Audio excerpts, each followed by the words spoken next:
안녕하십니까. 암호화폐 정보를 전달해드리는 닥터 비트맨입니다.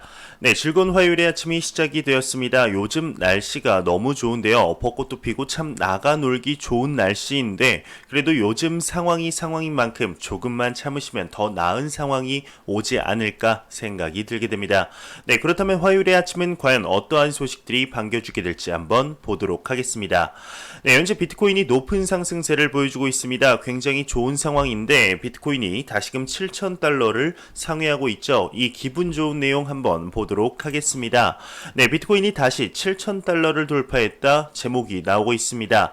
네, 비트코인이 7,000달러에서 7,080달러 가까이 치솟으며 일일 최고치를 경신했는데 이는 일요일의 최저치에서 비트코인이 5%가 상승하여 이제 악화되고 있는 글로벌 지정학적 리스크의 위기에도 불구하고 주식시장에서의 상승에 반향을 일으킨다는 것을 의미하게 되겠죠.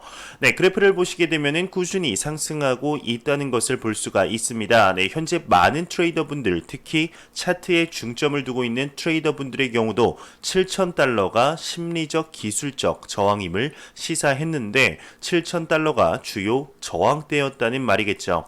네, 일부 분석가들의 경우는 그 중요성 때문에 결정의 시점이라고 불렀던 이 수준을 회복하지 못하면 암호화폐 시장에 대한 약세 압력의 가능성을 시사했었는데요. 네, 다행히도 지금은 7,000달러를 넘어선 7,100달러대를 보여주고 있습니다. 네, 암호화폐 시장의 상승과 더불어 최근 사태에 이어 암호화폐 시장뿐만 아니라 전 세계의 금융시장이 바닥을 확인한 뒤 소폭 상승을 하게 되었는데 암호화폐 시장의 경우 바닥 대비 60%의 상승이 있었죠. 네, 주식시장도 반등에 성공을 했습니다. 네, 주식 안에서도 암호화폐 관련 기업들의 상승세가 S&P 500 지수 대비 나쁘지 않은 성적을 보였다고 합니다. 이에 관한 내용 한번 보도록 하겠습니다. 네, 3월 암호화폐 관련 기업의 주가는 S&P 500 기업 대비 선방을 했다 이렇게 나오고 있습니다. 네, 지금 야후파이낸스에 따르게 되면 최근 글로벌 지정학적 리스크의 확대로 인한 글로벌 경기가 악화된 가운데 암호화폐 관련 기업의 주가가 S&P 500 지수 기업들보다 양호한 것으로 나타났다고 합니다. 네, 야후파이낸스가 분류한 탑 크립토 배치 리스트 14개 기업 즉 비자나 스퀘어, 골드만삭스, 오버스톡 등 3월 기준 수익률이 35.62%였던 반면 S&P 500 지수의 경우는 12.51%를 나타냈다고 하는데요. 네, 이러한 것들을 볼 때 암호화폐 시장의 가능성 그리고 기대치가 생각보다 높다는 것을 보여주는 것이 아닌가 생각이 들게 됩니다.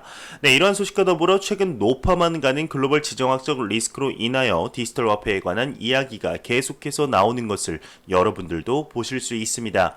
최근 미국의 트럼프 대통령이 통과시킨 미국의 2조 달러 경제 부양책 또한 지금은 아닌 것으로 확정이 되었지만 미 하원 의원 측으로부터 디지털 달러를 통해 국민들에게 나눠주는 것이 아니냐 이러한 이야기가 나왔었죠.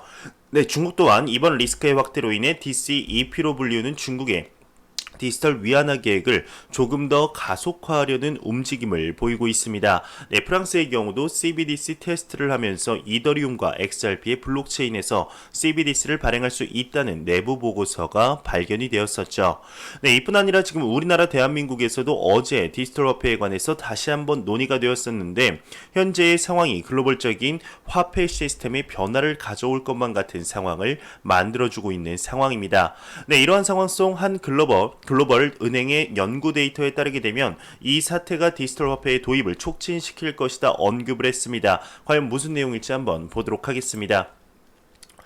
네, 도이치뱅크의 전략가는 글로벌 지정학적 리스크의 확대가 디지털 현금의 도입을 촉진시킬 것이다 이렇게 언급을 했습니다. 네, 암호화폐 전문 미디어인 디크립토의 경우 도이치뱅크의 연구 데이터를 인용하면서 글로벌적인 리스크의 유행은 많은 국가의 디지털 현금에 대한 도입을 가속화할 것이다 언급을 했습니다.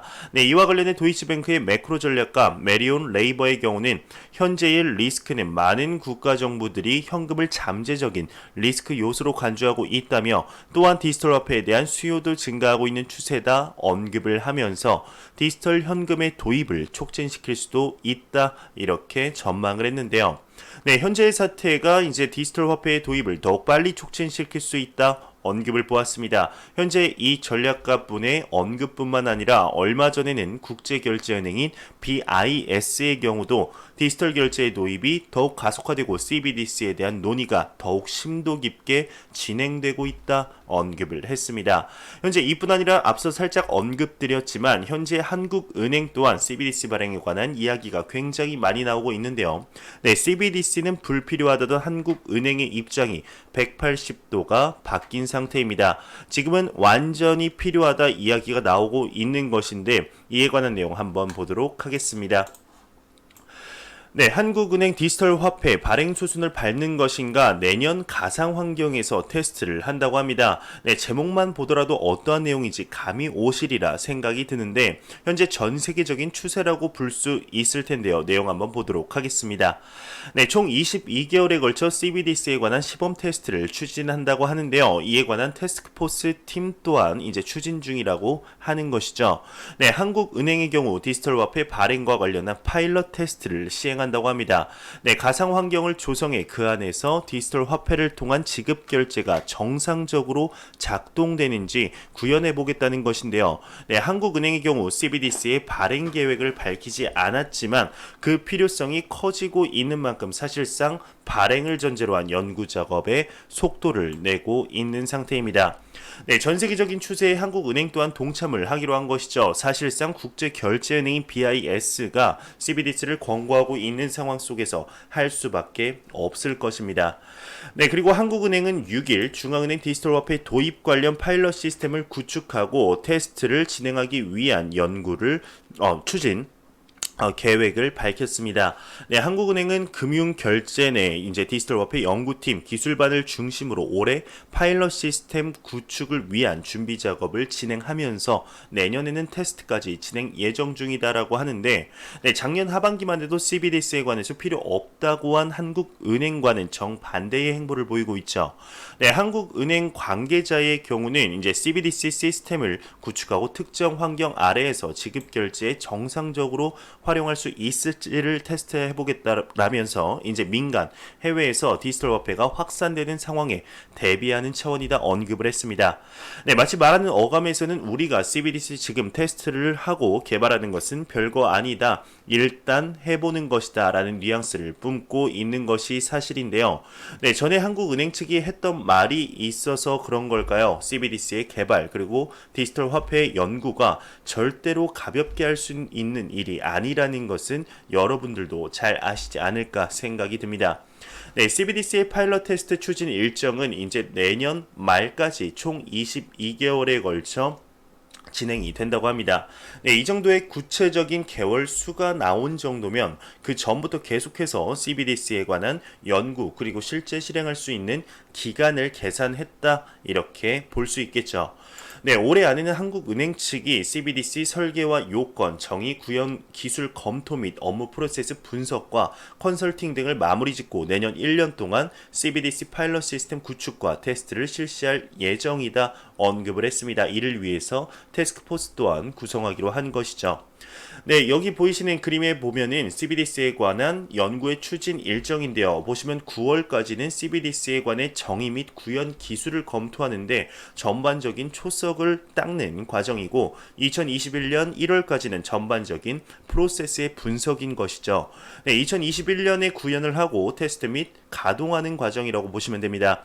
네, 구체적으로 이 정도의 기술을 구현하는데 얼마나 걸릴지 다 계산이 되어 있었다. 훨씬 전부터 계획을 세웠다는 것을 반증하고 있는 것일 텐데요. 네, 하지만 이제 한국은행 측은 은행 측의 경우는 실질적인 CBDC 발행 계획을 언급하지는 않고 있습니다. 네, 이번에도 이제 발행 여부와는 별도로 대내외 지급 결제 환경 변화에 선제적으로 대응하겠다는 목적임을 밝혔습니다. 네, 현재 전 세계적으로 CBDC의 개발 가속화가 발빠르게 이루어지고 있다는 것을 볼 수 있는데 현재 이런 상황이 디지털 화폐 그리고 그 근간이 되는 암호화폐 시장이 얼마나 성장할 수 있는 기회가 될지 지켜보도록 하겠습니다. 네, 이러한 디지털 화폐 그리고 암호화폐 시장의 관심도 상승과 더불어 투자 포트폴리오에 암호화폐를 넣어야 한다는 언급하는 많은 전통금융시장의 인물들이 있습니다. 네, 골드만삭스의 임원이었던 한 인물 또한 같은 언급을 하고 있는데 한번 보도록 하겠습니다. 네, 전 골드만삭스 임원의 경우는 포트폴리오의 25%를 비트코인에 투자하겠다 언급을 했습니다. 네, 전 골드만삭스의 임원이었던 라울 팔의 경우는 자신의 포트폴리오의 4분의 1을 비트코인으로 옮기겠다 언급을 했습니다. 네, 라울 팔의 경우는 비트코인에 대해서 지지하는 발언을 했던 비트코인의 친화적인 인물이었는데요. 2019년 말쯤에도 비트코인의 1%의 확률만 있더라도 장기적으로 베팅할 가치는 충분하다 언급을 했었습니다. 네, 그러면서 현재의 지정학적 리스크에 관해서도 더욱 장기화될 것이라고 언급을 했는데, 네, 이렇게 언급을 했습니다. 나는 이것이 경제적인 영향이라는 점에서 훨씬 오랜 기간의 이벤트가 될 것으로 내다보고 있다. 또한 역사상 최대의 도산 이벤트가 될 것이다. 이렇게 생각한다 언급을 했습니다. 네, 현재 미국의 경우 2008년 금융위기 당시 2년 동안 발생한 실직자의 수가 현재의 사태에는 2주 만에 그 수치를 넘어섰다 언급이 나왔었죠. 라울 팔의 경우 추가적으로 2008년 금융위기에 있어서의 밀레니엄 세대가 그랬듯이 젊은 층의 연금이나 시장 리스크에 대한 견해를 근본적으로 바꿀 것이다 언급을 했는데 4분의 1은 이제 비트코인, 4분의 1은 금, 4분의 1은 현금, 그리고 4분의 1은 미래 예비 자산으로 둔다 언급을 했습니다. 굉장히 큰 비중으로 이제 비트코인으로 두는 것인데요. 네, 검은 목요일이라고 불리우는 지난 비트코인 반토막 사태 때 이제 비트코인은 장기적으로 강세이다 언급을 했는데요. 네, 과연 앞으로의 상황이 암호화폐 시장에 어떠한 영향을 미치게 할지, 그리고 얼마 남지 않은 비트코인의 반감기가 어떠한 국면으로 가게 될지 한번 지켜보도록 하겠습니다. 네, 매일같이 나오는 리플 XRP에 관한 소식이 오늘도 또한 나왔습니다. 오늘은 XRP에 대해서 언급한 인물이 있는데 뉴욕의 한 하원 의원의 경우는 후보의 경우 XRP가 쓸모없지 않다 언급을 했습니다. 어떠한 인물인지 한번 보도록 하겠습니다. 네, 뉴욕 하원 의원 후보는 XRP 쓸모없지 않다 언급을 했는데요. 네, 유투데이에 따르게 되면 뉴욕시 1선거구 하원 의원 후보인 데이비드 고크스테인의 경우는 이제 트위터를 통해서 XRP는 쓸모없지 않다 언급을 했습니다. XRP is not useless라고 언급을 한 것이죠. 암호화폐 투자자 겸 기업가이기도 한다고 하네요. 네, 지난달 31일의 경우는 트위터를 통해서 비트코인을 팔아 법정 화폐로 환전하는 사람들이 많아질 것이라 이렇게 말한 바 있다고 하는데, 이 인물의 경우는 작년 5월 XRP 대해서 트위터를 남긴 적이 있습니다. 해석해보면은 그림에 보시듯이 이렇게 남겼는데, 네, 해석해보면 이러한 뉘앙스입니다. 현재 세계 은행들이 자신만의 암호화폐를 만들려고 하는 계획, 즉 디지털 화폐가 한창 개발되고 각국의 은행들이 스테이블 코인에 대해서 굉장히 관심이 있을 때 이러한 트위터를 적었는데요. 네, 이러한 거대 금융회사들 그리고 국가들이 암호화폐에 다가설수록 직접 구축하는 것보다는 리플이 이미 구축되어 있는 인프라를 이용하는 편이 훨씬 쉽고 훨씬 저렴하면서 효율적이라는 사실을 깨닫게 될 것이다 언급을 했습니다. 네, 이 고케스테인의 경우는 리플과 같은 기술을 이용해 은행과 주요 금융기관이 좀 더 한 단계 업그레이드 할 것으로 기대한다며, 리플의 경우 강력한 기술을 통해 금융시장의 미래와 암호화폐 시장의 주도권을 가질 것이라고 전했는데요. 네, 아이러니하게도 현재 리스크를 통해서 XRP의 진가가 확인되는 시점이 되지 않을까 생각이 듭니다. 네, 점점 XRP의 가치가 인정을 받아 갈 것으로 예상되는 시점이 다가오는 것 같은 느낌이 드는 건 저만의 기분일까요? 네, XRP의 당장의 가격보다 가치에 집중하는 것이 중요하지 않을까 생각이 드는 시점인 것 같습니다. 네, 이러한 소식과 더불어 이제 뉴욕 하원 의원 후보 같은 경우는 같은 인물이죠. 데이비드 고케스테인의 경우는 트위터를 통해서 비트코인이 일종의 가치 저장 수단이라며 당신이라면 빠른 결제 수단으로 어떤 암호화폐를 선택할 것인가, 라이트코인, 도지코인이라고 말한 바 있었다고 합니다. 앞서 그는 트위터를 통해서 XRP는 쓸모없지 않다 이렇게 친암호화폐적인 성향을 암시한 바 있었죠. 네, 비트코인이 가치 저장 수단이다. 네, 계속해서 말이 나오는 이런 시점입니다. 비트코인이 안전자산으로서의 역할을 좀 더 더욱더 활발하게 해줬으면 좋겠다. 그리고 입지가 더욱 굳건해졌으면 좋겠다 생각이 듭니다. 네, 현재 비트코인은 또 마약 거래에서의 역할이 또 감소하고 있다고 합니다. 저 다크웹이라든지 좀 안 좋은 이런 사이트에서 비트코인의 익명성을 이용해서 거래가 되는 사례들이 종종 생각보다 많았었는데 그런 곳에서의 비트코인의 거래가 그리고 이용률이 줄어든다. 이런 긍정적인 얘기인 것 같은데 한번 보도록 하겠습니다. 네, 일반적인 인식과는 달리 마약 거래가 비트코인의 채택의 원동력이 되기는 어렵다고 합니다. 비트코인의 경우는 이제 익명성을 좀 보장을 하죠. 네, 이런 뭐 트랜잭션이라든지 이런 기술들 때문에 많은 거래들이 있지 않을까 하는데, 네, 그런 생각이 좀 다르다 이렇게 얘기를 하고 있는데요. 네, 자산이 주류로 진입함에 따라서 비트코인의 불법 행위에 대한 사용이 급속히 줄어들고 있다고 합니다. 이거는 굉장히 이제 좋은 영향이죠. 네, 비트코인이 2008년 전자 피어-투-피어 결제 시스템으로 만들어졌는데 비트코인 초기에는 마약, 무기 그리고 다른 불법적인 물건들을 다크웹에서 구입하는 것이 설득력 있는 사용 사례들이었습니다. 네, 다크웹은 검색 엔진에 의해 접근이 어렵고 토르 브라우저라고 하는 특정 브라우저를 통해서만 접근할 수 있는 인터넷 사이트로 구성이 되어 있죠. 다크웹 위에 있는 사이트들 중 일부는 불법 상품과 규제 상품들이 있는 시장이라고 합니다. 네, 실크로드 같은 경우는 마약, 총기 그리고 또 암살 계약, 훔친 신용카드로 유명한 온라인 시장이었다고 하는데 2011년에서 13년 사이에 운영이 됐고 FBI에 압수된 후 폐쇄가 되었다고 하네요. 네, 그러면서 실크로드 같은 경우는 시장 참가자들에게 익명성을 충분히 이제 제공을 했었지만 그들은 여전히 돈을 교환할 방법이 필요했고 이 사이트의 창시자 로스 울브리 히트 같은 경우는 비트코인을 이용한 결제 서비스를 제공했다고 합니다. 네, 그애 같은 경우는 구매자와 판매자 사이에 에스크로 서비스를 만들었고 모든 거래에서 수수료로 수익을 얻었다고 하네요. 이 짧은 기간 동안 100만 건이 넘는 비트코인을 통한 거래가 이루어졌다고 하는데 여기 보시게 되면 다크넷, 다크웹 마켓에서 비트코인의 액티비티, 이제 활동량, 사용량을 그래프로 본 것입니다. 2014년부터 해서 2017년까지 꾸준하게 이용률이 증가를 했지만 2017년 아마 이제 그때겠죠. 2017년 말부터 2018년 초까지 이어졌던 이 암호화폐 초강세장 이후 전 세계에 이제 관심이 쏠리면서 비트코인의 이러한 이용들이 속속들이 나오고 이제 KYC라든지 자금 세탁 방지 거래법이 점점 자리를 잡아가면서 불법적인 활동에 비트코인이 사용되는 것을 점점 금지하며 하락세를 보여주는 것이 아닌가 싶습니다. 굉장히 긍정적인 모습이죠. 네, 비트코인의 이러한 오명을 떨쳐낼 수 있는 기회가 아닐까 개인적으로 생각이 듭니다. 이러한 제도권으로의 도입이 갈수록 비트코인이 뭐 투기다, 도박이다, 네, 이러한 인식이 멀어졌으면 좋겠다 생각이 드네요.